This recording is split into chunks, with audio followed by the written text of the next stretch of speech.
You see it on the Ellen DeGeneres show in full force. Well, tonight we have another example. We're about to show you some people dancing, but keep in mind, it's not so much the dance they're doing, it's where they're doing it.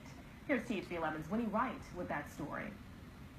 Behind bars isn't a place you expect to see many smiles. It's a sedentary lifestyle with a clock on your back, counting down the hours until time served. To pass the time and work through some of the pain and anger, the women of Wrightsville have turned to dance. Now they smile. To me, it's the cleanest and simplest way to work with trauma, especially in this setting. Class is in session at the Wrightsville Hawkins Minimum Security Women's Prison. Here, in this safe space, there are no mistakes, no lawyers, and no judges, just dance. Do you think that dance can have healing properties?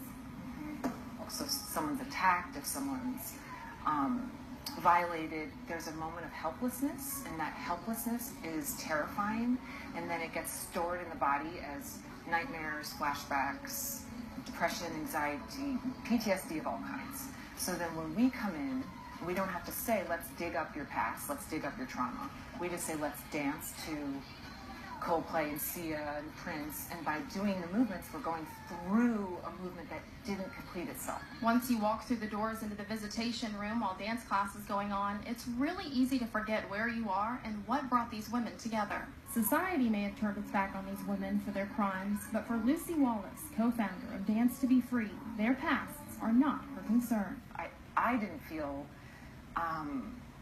nervous, really. I just felt like these women were just so ordinary and average and normal, and so as soon as we started to dance, I just felt this incredible connection with the group.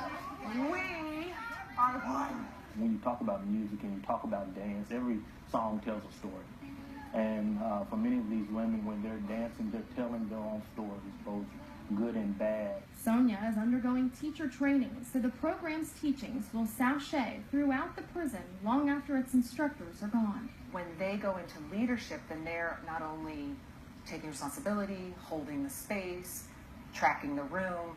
There's a sense of when they leave prison, they can take those leadership skills not only into, say, teaching at a rec center or a studio, but there's tangible life skills they can take with them. We were not allowed to speak to the inmates, but we really didn't need to.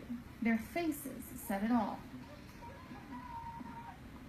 Dance to Be Free is a nonprofit based out of Colorado with an Arkansas tie. One of the instructors, Catherine Shoulders, was actually born and raised right here in Central Arkansas, and it was her idea to bring the program to Arkansas. She said they were just lucky that ADC Director Wendy Kelly was so welcome to the idea. And that is just great that they have that outlet to just take their minds off of everything else and live in that moment and have fun, too. And I would assume that's a tough sell for a warden who has to get tough and be in control at all times.